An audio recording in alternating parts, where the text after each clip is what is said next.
Alfa LT redakcijoje Seimo narys Povilas Urbšys. Ar vyksta ir kokie užkulisiniai susitarimai Seime dėl darbo partijos lyderių neliečiamybės panaikinimo? Labadiena. Labadiena. Pone Urbšy, štai Seimas sudarė laikinąją komisiją vadovaujamą Andriaus Mazuronio, kuri turės Seimui teikti išvadą ar panaikinti darbo partijos lyderių Seimo pirmininko pirmojo pavaduotojo Vytauto Gapšio, darbo partijos seniūno partijos lyderio Viktoro Uspaskicho ir Seimo narės Mandžutaitės teisinė neliečiamybė ir tęsti jų procesą. Tai yra kaip ir vienas iš tokių kertinių politinių momentų dabar. Koalicijos likimas, kiti įvairūs prisiplakėliai toj temai taip pat veikia. Kokie vyksta užkulisiniai susitarimai?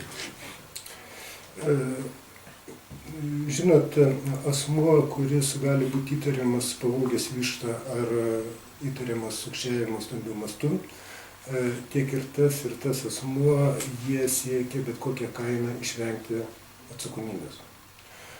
Ir ta taktika, kurią pasirinko Uspaskichas šitoje byloje, tai jinai buvo pirma paremta vilkinimu, antras dalykas tą bylą padaryti tam tikrą prekę politiniam žaidimui. Ir tai, kad dabartinės koalicijos vienas iš susitarimų gali būti balsavimas dėl teisinės neliečiamybės, kuris būtų palankus Uspaskichui, Gapšiui ir Važuntaitei, tai yra akivaizdu. Tai parodė balsavimas Seime dėl pirmo pavaduotojo Gapšio, kur tuo metu jau pasimatė, kad palaiko tą poziciją ne tik tai socialdemokratai, darbo partija, Tvarka ir teisingumas, Lenkų frakcija, bet ir pasirodė Venckienės ir Varkalio balsai, kurie palaiko būtent tą nuostatą, kad... Bet Venckienė pati turi imuniteto problemų ir jos frakcijos nariai net viešai to neslėpia. Be abejo, tai vienaip ar kitaip, tai logiška, nes darbo partija gali pasiūlyti palaikymą Venckienei balsuojant dėl jos teisinės neliečiamybės. Gerai, o kaip suprast tada prokuroro elgesį? Generalinis prokuroras apskritai į Seimą faktiškai nevaikšto, į aną Seimą ir į panašų ir į šį Seimą. Jau tradicija, kai reikia kreiptis dėl kokio rimtesnio klausimo, pavyzdžiui, tos pačios Neringos Venckienės, dar tuo metu teisėjos praeitam Seime kreipimasis, jis irgi kažkur krūmuose atsiunčia pavaduotoją Ralušaitį, dabar vėlgi esminis posėdis, jis pasirenka tokį laikotarpį, kai jis kažkur komandiruoti ir atsiunčiamas pavaduotojas. Dėl Venckienės apskritai kreipimosi dar nėra. Tai kaip čia yra dėliojami šitie dalykai? Ir tenkina Seimą, kad generalinis prokuroras tiesiog, ignoruoja jūs, turi reikšmingesnių darbų? Bet kokiu atveju tokie sutapimai, jie tik tai Seimo nariams pademonstruoja tą poziciją, kad generalinės prokuratūros vadovas, jisai vengia prisimti atsakomybės rezonansinėse bylose. Ir vienaip ar kitaip tai sąlygoja būtent tokius jo veiksmus. Dabar visiems kalbant apie tą sandėrį, apie kurį mes šnekame dėl teisinės neliečiamybės, tai būtent pats laikinosios komisijos formavimo principas, jis jau parodė, kad komisijai iš koalicijos pusės turi atsirasti tie žmonės, kurie bandytų paįtakoti komisijos išvados, kurios būtų palankios būtent kaltinamiesiems šitoje byloje. Ir lygiagrečiai jaučiasi, kad derinamas tas variantas, kai bus balsuojama dėl teisinės neliečiamybės, kad nebūtų surenkamas pakankamas skaičius Seimo narių, būtent 70. Kad nedalyvautų. Kad nedalyvautų būtent Seimo nariai ir nebūtų pakankamos skaičius. 71. Ar yra frakcijų ne tik valdančioje koalicijoje, bet ir esančių už jos ribų opozicinių ar kvazi opozicinių, kurios irgi vestų dėrybas, jų lyderiai ar visos frakcijos jau nedalyvautų balsavime, jas išnyktų tuo metu? Taip, tokias kalbas teko girdėti ir norėčiau atkreipti dėmesį būtent į antikorupcijos komisijos sudėtį. nes iki antradienio tarp komisijos narių nebuvo drąsiaus kelio frakcijos nario Vasiliausko. Jisai atsirado būtent antradienį ir tada jau yra kalbama apie tai, kad jis gali tapti šitos komisijos pirmininku. Ir tai sutampa su tom kalbom, kad Vasiliauskas yra tas Seimo narys šitoje frakcijoje, kuris agituoja kitus frakcijos narius nedalyvauti balsavime, kai bus balsuojama dėl teisinės neliečiamybės Uspaskicho, Gapšio ir Žemaitaičio. Kaip praeitam Seime buvo balsuojama dėl Gapšio ir Uspaskicho neliečiamybės, nes tai ne pirmi balsavimai parlamente, komisijose, Europos parlamente, daug pasisakė institucijų to klausimu. Būtent ten įdomi situacija sudarė tokia, kad laikinoji komisija pasisakė už teisinės neliečiamybės atėmimo Uspaskichui, bet nepasisakė dėl teisinės neliečiamybės atėmimo Gapšio atžvilgiu. Ir įdomiausia tai, kad tos komisijos išvados buvo 2008 metų gruodžio mėnesį. Ir kaip tik tada jau viešumoje prasklido informacija, kad konservatoriai pradeda dėrėtis su darbo partija dėl, kaip pasakyti, tos daugumos sustiprinimo.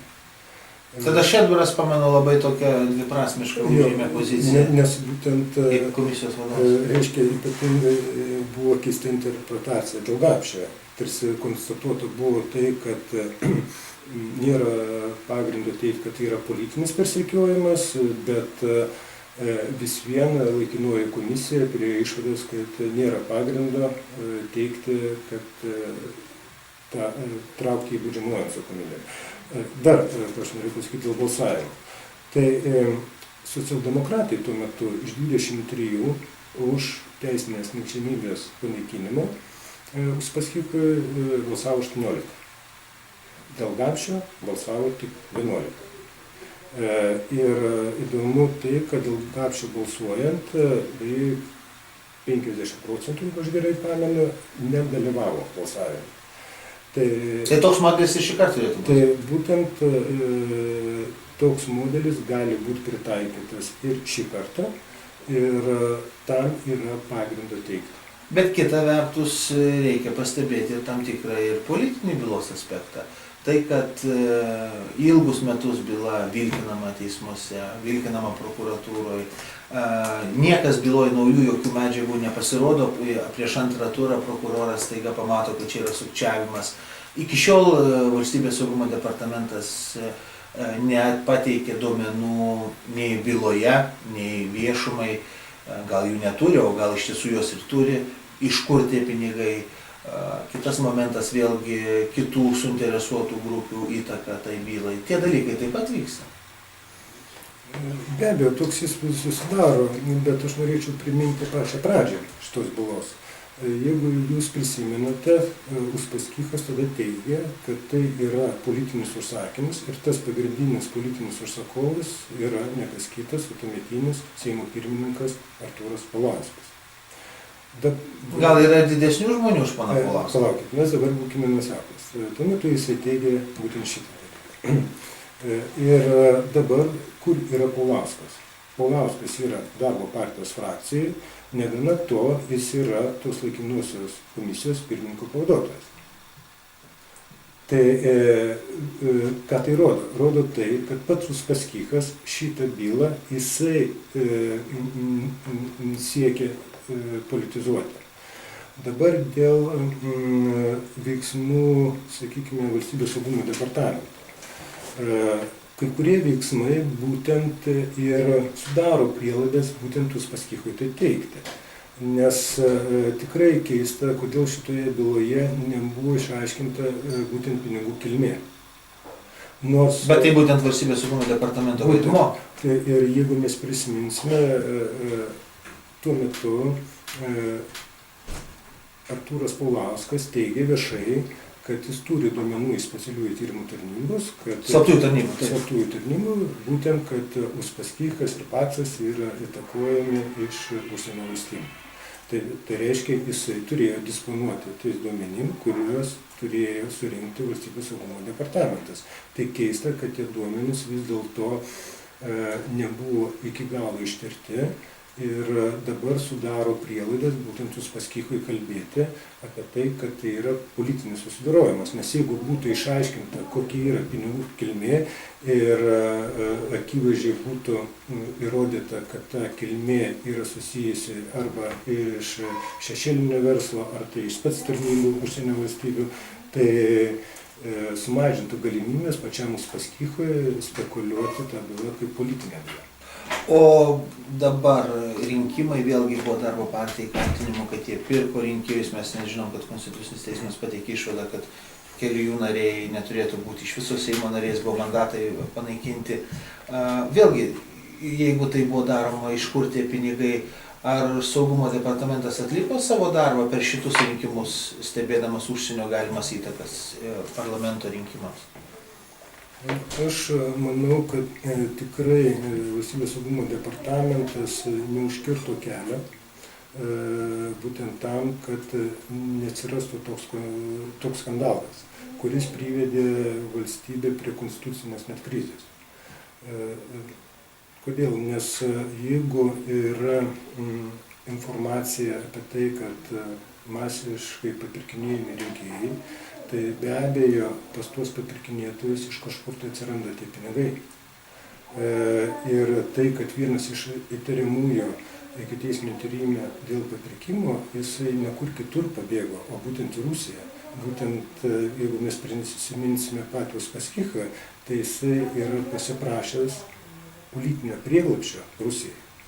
Ir vienaip ar kitaip šitie dalykai patvirtina, kad darbo partija per Uspaskichą gali būti viena iš pagrindinių politinių jėgų, per kurią gali eiti Rusijos spectarnybų finansiniai ištekliai. Kokia jūsų prognozė apibendrinant vis dėlto ir kokios reikšmės šitas bus balsavimas? Aš prognozuoju tai, kad bus bandyta, kad laikinoji komisija pateiktų išvados, kurios neleistų traukti baudžiamojon atsakomybėn kaltinamuosius darbo partijos. Pačios komisijos. Pačios komisijos.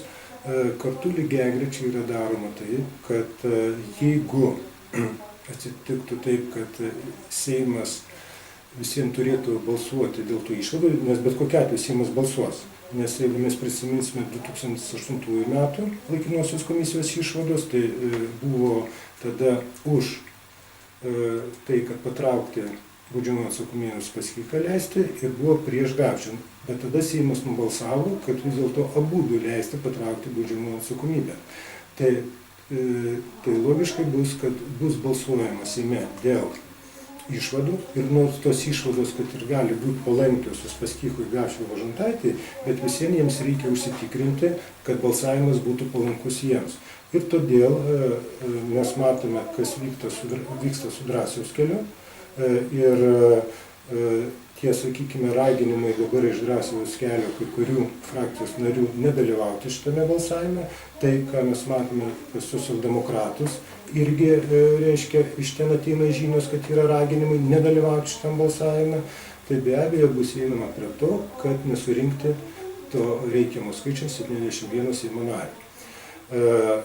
Bet aš norėčiau atkreipti vieną dėmesį, kad šitoj byloj, kuri yra nagrinėjama teisme, vis dėlto, jeigu Seimas priimtų tokį sprendimą, kuris trukdytų vykdyti teisingumą, manau, susidarytų aplinkybės susijusios su konstitucijos pažeidimu. Ir neatmešiu tokios iniciatyvos, kad gali būti kreipiamasi į Konstitucinį teismą, kad jis galų galiai išaiškintų, ar tokiu būdu nėra piktnaudžiaujama teisinė neliečiamybė, ar tokiu būdu nėra pažeidinėjama Konstitucija. Ačiū už pokalbį.